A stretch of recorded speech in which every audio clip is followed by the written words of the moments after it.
Today I'm going to give praise to some of the German people that decided to help out in this very emotional story.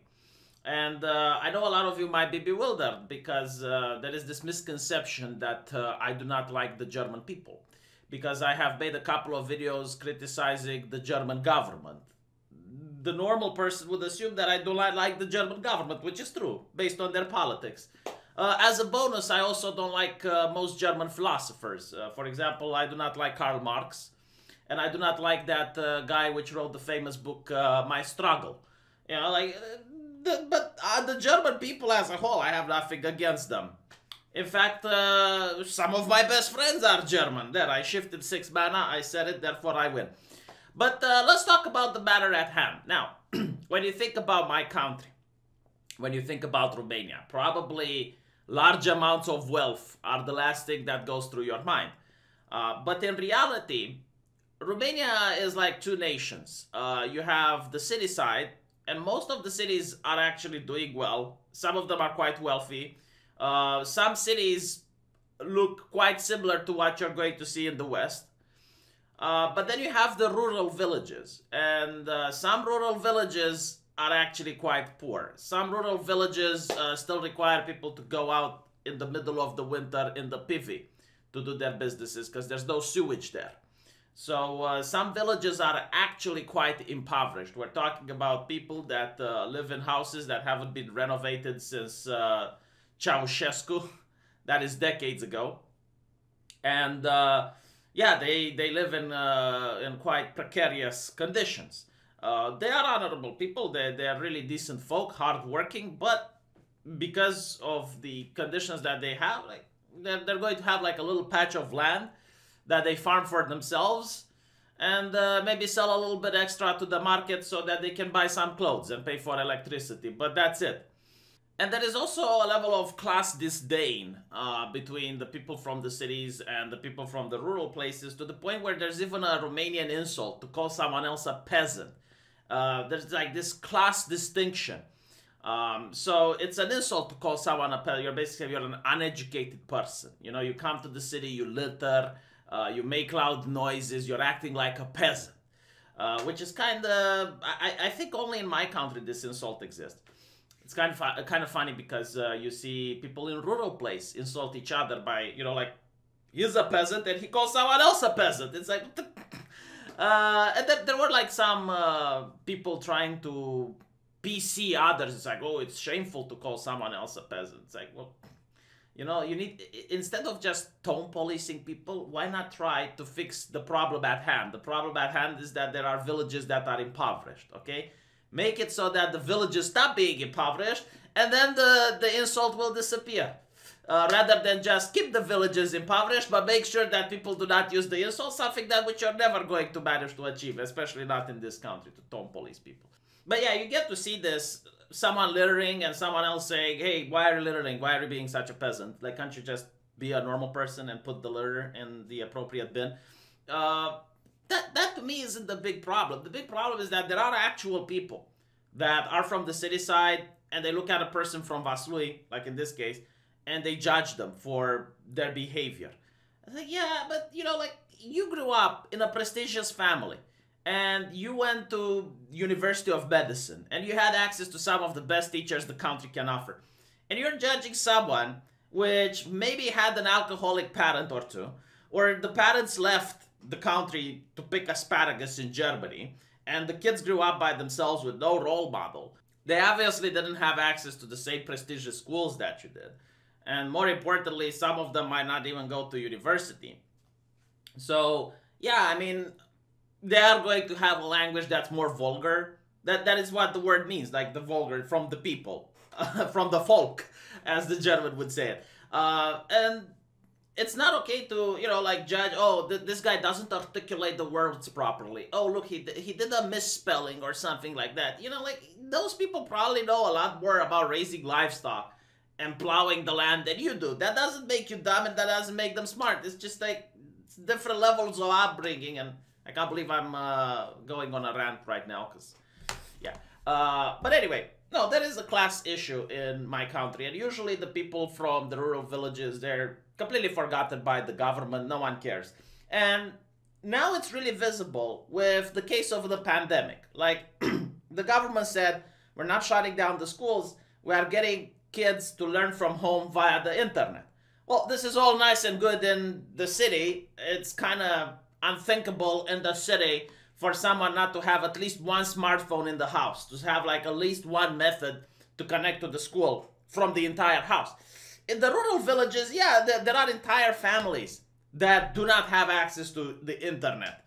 And this is the case of a little girl from a bigger family, which wanted to continue studying, but she didn't have access to any phone. So she writes to the mayor and tells the mayor that if he lends her some money, she's going to work hard and pay him back in a couple of months. She just wants to buy the cheapest smartphone in order to be able to study.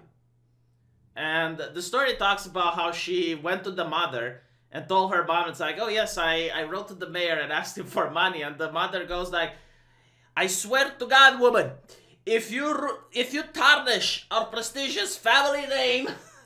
But yeah, no, like that's a Romanian mentality. Like some of these people are quite, I would say, honorable. Like yeah, they are impoverished, but they do have pride. They do not want to ask for handouts. But anyway, the mayor says that he was moved deeply by the letter and investigated the case, found out that she also has 6 other brothers, and they only have one single phone in the entire family that belongs to her mother. And that was what they were using, a very old, broken phone. So, yeah, the mayor decided to buy them all phones and called upon the media. And believe it or not, like this was a little bit shocking, but the media went there and actually gave a couple of dozen phones to other kids from around the villages. And apparently this news made international headlines. Now I haven't seen them, but there are people from Germany and people from Australia, like average Joes, donating in order for these kids to have phones so they can study at school. And there's tablets coming in and all the good stuff. And the mayor apparently like looked at the grades from these kids, and they were like top-notch grades. So they're actually kids that are studying hard. It's not like they're getting the phone so they can play some phone apps on it. No, they literally study. This is kind of something that I also noticed. Like when I was at university, both at law and at med school, I would have kids that would come from prestigious families, doctors, lawyers, judges, and they were the ones that were partying hard. They were the ones that you would find at nightclubs. They were the ones that you would find out in town before the exam. And then they would come to the exams and they would get an average grade. And then you have like someone that comes from a village or someone that comes from a place of poverty, and you couldn't befriend that person because they never had any free time. Like they were studying constantly. It kind of makes sense in a way if you think about it. Like if you come from a prestigious family, you have that safety net. It's like, okay, if the university doesn't go well, mommy and daddy is going to pay money into the university until I get to finish it. But if you're someone from an impoverished family, the way it works in my country is that you can get a scholarship, so you can do university for free, as long as you maintain good grades. And you need to maintain very good grades, not like just, above average. You need to have like 9s and 10s constantly. And if you go under the bar, then you have to pay for your university. And if you're one of these kids that comes from a very impoverished place and they realize that they can try and get out of poverty if they study at a good university, they constantly need to get those grades up and keep them up, making sure that they manage to maintain their place at that school. So no, I do believe that these are actual kids that were studying very hard. And again, it's like the German people and a couple of Australians, and they say even some corporations, but they don't name the companies, not only gave them phones, but also paid for the phone subscription. They also paid for the internet in order for that person to be able to keep a phone. Because initially I thought, okay, they're just going to give them phones, and then what? Do they expect them to make subscriptions? Like, if they don't have money to buy a smartphone. Because let's be honest, like, they're not going to buy the new Samsung model. They're going to go in a store and buy the cheapest option. Like, I seen phones that, I don't know, like $20 or cheaper. In fact, there's actual phones that you can buy for free if you also buy a subscription. So, you know, like, I was thinking, like, well, if they can't do that, how are they going to pay for the subscription? But no, it seems like the companies are going to pay for their subscription. And that was like, you know, it's heartwarming. I know it doesn't make any difference, like it's a drop in the water, because obviously there's thousands of kids in their situation. But at least for these kids, it made a difference. And, you know, it's a little bit of a positive news during these dark and gloomy times, to actually see people that actually need something and getting it. Because usually, you know, like when you look at the donation, it's like, oh yes, let's get money for the starving kids in Africa or something.